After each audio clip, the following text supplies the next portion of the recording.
Ya, silakan Pak Dian. Ada perlu apa nih? Assalamualaikum Pak Ustadz. Ya, Waalaikumsalam warahmatullahi wabarakatuh. Senang jumpa lagi dengan Pak Ustadz. Iya. Bisa sharing, bisa nambah-nambah ilmu begitu dalam kegiatan meningkatkan religi kita. Karena di dalam hidup ini kan ada keseimbangan gitu ya antara dunia dan akhir tentunya. Begini Pak Ustadz, saya tuh ingin bertanya ke Pak Ustadz berkenaan dengan sedekah. Sedekah ini lebih khusus saya tujukan kepada kedua orang tua yang sudah tiada. Nah, yang ingin saya tanyakan kepada Pak Ustadz itu, sedekah apa yang lebih utama untuk kedua orang tua kita yang sudah tiada? Itu aja Pak Ustadz. Baik. Bismillahirrahmanirrahim. Berbicara mengenai sedekah, itu memang ada skala prioritas, Pak. Skala prioritasnya yang pertama adalah kepada orang tua, kemudian saudara, kemudian menyamping tetangga. Nah, di tetangga itu juga ada skala prioritas lagi. Ada yatim, ada duafa, ada yang membutuhkan, ada yang Islamnya kuat, maksudnya suka ibadah. Nah, itu skala prioritas. Nah, karena pertanyaannya adalah kepada kedua orang tua, ya, tentu ini juga ada beberapa, katakanlah jawaban. Jawaban yang pertama, kalau memang kita ini menjadi anak yang soleh-solehah, itu secara otomatis sudah kebagian orang tua tuh tanpa kita niati, sudah kebagian. Kalau penyebab dari soleh-solehnya kita adalah orang tua yang menciptakan. Orang tua ngajarin kita ngaji, orang tua ngajarin kita ibadah, kemudian kita mau ibadah, mau sedekah atas petunjuk dan bimbingan beliau. Nah, maka secara otomatis mereka kebagian pahala dari yang kita sedekahkan tanpa mengurangi pahala kita dari sedekah itu. Gitu Pak Ustadz. Itu yang pertama ya. Jadi secara otomatis. Yang kedua, kan pengen juga nilai lebih dari keotomatisan itu. Betul. Ya, makanya tadi ditanyakan apa yang utama. Kalau apa yang utama kan tentu kelihatannya sih materi yang ditanyakan. Apakah Quran, apakah uang, apakah masjid, kan begitu ya? Betul. Atau apakah ibadah yang selain itu? Nah, gitu. Ini berdasarkan pengalaman yang saya tahu dari beberapa hadis. Ya. Nanti banyak sebetulnya hadis-hadis tentang itu. Yang pertama, sahabat Tolhah itu pernah suatu ketika pulang dari perantauannya, kembali ke kampung halamannya, tidak dijumpainya ibunya. Artinya sudah meninggal. Kemudian beliau mendatangi Rasul dan bertanya kepada Rasul. Kata beliau, "Ya Rasulullah, apakah masih ada kesempatan saya berbuat baik atau berbakti kepada ibu saya?" Kata Rasul, "Ada." "Apa ya Rasulullah?" Nah, kata beliau, sedekah. Sedekah terbaik, kata Nabi gitu. Sedekah terbaik. Nah, jadi sedekah itu memang ada macam-macamnya, Pak. Jadi secara definisi itu begini. Membelanjakan sebagian harta yang kita miliki kepada selain kita, itu disebut infak. Membelanjakan sebagian harta yang kita miliki namanya infak. Kepada masjid, kepada fakir miskin, kepada sekolah sebagai SPP atau bayaran dan lain-lain, itu semua disebut infak. Termasuk saat kita mengeluarkan zakat fitrah atau zakat mal, itu semua seluruhnya disebut infak. Karena definisi membelanjakan harta itu tuh bisa jadi nanti berubah lagi namanya. Jadi secara umum namanya infak. Infak wajib namanya zakat, infak sunnah namanya sodakoh. Nah, walaupun demikian, ada perintah wajib sodakoh berarti otomatis namanya zakat. Walaupun kalimat dalam Al-Quran, misalnya, innamas sodakoh lil fuqara wal masakin wabni sabil wabisabilillah dan seterusnya. Itu kalimatnya sodakoh, tapi maknanya zakat karena wajib di sana. Nah, kembali kepada makna tadi kata Rasul sodakoh, kan bisa jadi maknanya wajib, bisa jadi kan sunnah. Betul. Maka ada dua kemampuan di sini, ada dua kemungkinan bisa dilakukan. Yang pertama sodakoh wajib, yang kedua sodakoh sunnah. Ya begitu. Yang tadi infak wajib, infak sunnah. Karena sudah Nabi menyebut sodakoh, maka kemungkinan juga ada sodakoh wajib, ada sodakoh sunnah.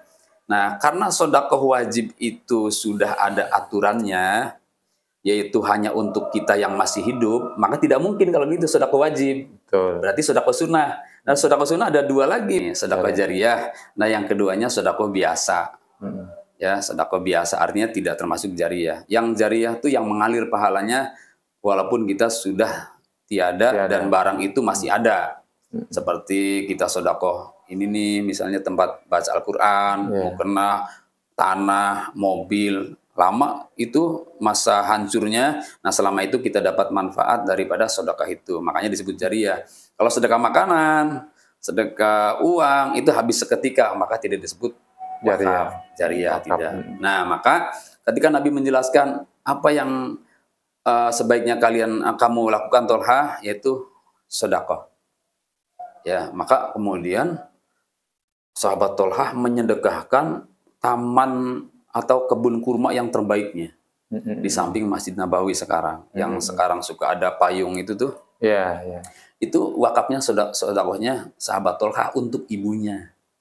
Jadi kalau Pak Dian tadi bertanya sedekah apa yang terbaik, wakaf jawabannya. Wakaf itu berarti yang tahan lama. Yang tahan lama. Jadi diperuntukkan untuk orang tua. Pak Dian dapat pahala, orang tua juga dapat manfaat dari manfaat itu. Begitu kurang lebihnya Pak Dian. Itu ya. Bisa dipahami. Jadi diutamakan wakaf ya kalau untuk ini ya Ustaz ya. Jadi kalau umpamanya wakaf, karena kemungkinan tahan lama. Kalau umpamanya wakaf itu bisa dalam bentuk tanah Pak Ustadz ya? Iya, yang penting tahan lama. Tanah, bangunan, kendaraan. Atau umpamanya begini, kita punya akses jalan orang ke belakang, kita wakafin aja tanah kita. Ya seperti ini itu. Buat jalan pakai aja gitu? Iya, begitu. Itu orang tua kita bangga tuh punya anak seperti itu. Mereka merasakan manfaat, apa disebutnya, syafaat, manfaat, pahala dari jalan yang anaknya itu telah berikan untuk manfaat umum masyarakat. Manfaat umum, ya. Iya. Itu orang tua merasa bangga, merasa senang, dan tentu dapat kiriman yang bertubi-tubi ya dari pahala itu kepada mereka. Dengan tidak mengurangi pahala kita juga. Tidak mengurangi. Tidak mengurangi. Jadi jangan khawatir, jangan begini. Ya, buat orang tua mulu, sayanya kapan, nggak usah khawatir. Itu udah dijamin. Nanti dibalas oleh anaknya seperti itu. Anaknya akan membalas perbuatan seperti itu. Satu lagi Pak Ustadz. Ya, silakan. Begini Pak Ustadz, berkenaan dengan wakaf, bukan wakaf, sedekah tadi. Nah, ketika kita melaksanakan sedekah itu, orang tua saya ini kan anaknya banyak Pak Ustadz. Ya mungkin saya pengen tahu aja nih, apakah mereka di alam barkah sana tahu anak mana yang bersedekah begitu?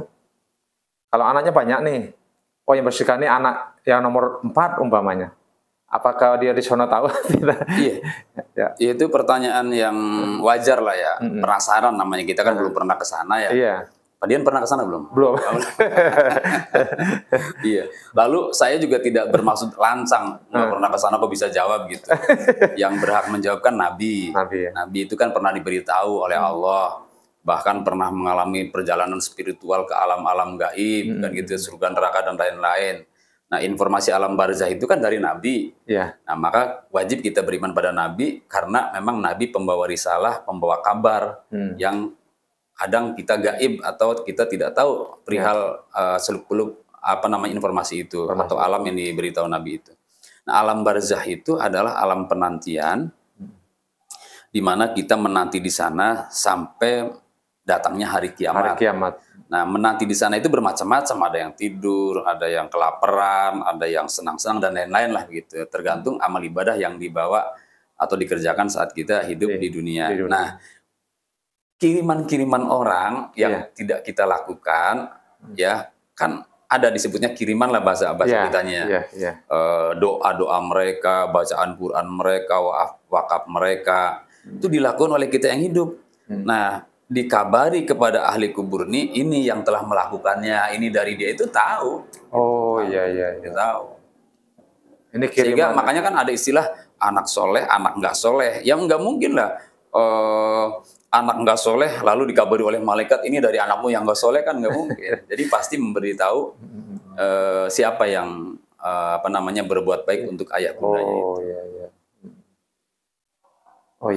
Makanya kita tuh kalau bisa mah jangan perhitungan buat orang tua. Iya. Jangan sampai begini, ini saya ngadain haul, ngadain tahlilan, kok saya semua. Nah, jangan begitu. Oh iya. Karena udah biarkan Allah yang akan membalas, dan orang tua kita tahu nanti akan diganti oleh Allah. Karena kita tidak perhitungan dengan orang tua, sebagaimana orang tua tidak perhitungan dengan anak-anak. Ya. Ada lagi? Ya, cukup ya. Cukup. Udah terjawab. Pak Dian ini asalnya dari mana nih? Lampung? Kalau saya dari Bengkulu, Pak Ustadz. Dari Bengkulu, tepatnya di Bengkulu Utara. Bengkulu Utara. Jadi ya usahalah ke Jakarta itu kan. Merantau ke Jakarta. Alhamdulillah dapat. Ya alhamdulillah. Membuat orang tua jadi bangga tuh. Alhamdulillah, bangga gitu kan. Memang kita tuh harus punya niat, tekad untuk membahagiakan orang tua selama hidup dan sampai meninggal. Ya. Kalau belum umroh, orang tua diumrohin. Kalau nanti ada biaya, itu juga lumayan. Bisa ya. Kalau udah di badal haji, bisa juga. Jadi Pak Dian kan termasuknya katakan udah berhasil lah gitu ya. Tinggal sisihkan buat orang tuanya. Jangan hanya untuk anak istri aja, tapi untuk orang tua juga disisihkan. Baik Pak Ustadz, siap. Terima kasih atas ilmu yang disampaikan ke saya, ya sangat besar bagi saya secara pribadi. Sekarang saya udah tahu apa yang harus sedekah utama yang buat orang tua kita yang sudah meninggal. Sedekah utama tadi, maaf ada yang kurang. Artinya bukan hanya itu, bisa baca Quran, boleh dengan baca Quran. Kita baca Quran misalnya nih, ya Allah seandainya ini ada pahala darimu, berikan buat orang tua saya, kayak gitu. Bisa begitu. Bapak misalnya apalagi ngajar, ya Allah jika ngajar saya ini ada pahalanya buat orang tua saya, kayak gitu, itu namanya anak soleh. Jadi apa saja tadi itu adalah gambaran yang pernah dicontohkan atau dipraktekkan oleh sahabat Tolhah namanya, gitu ya. Baik, mudah-mudahan bermanfaat. Terima kasih Pak Ustadz atas ilmunya ya. Terima kasih.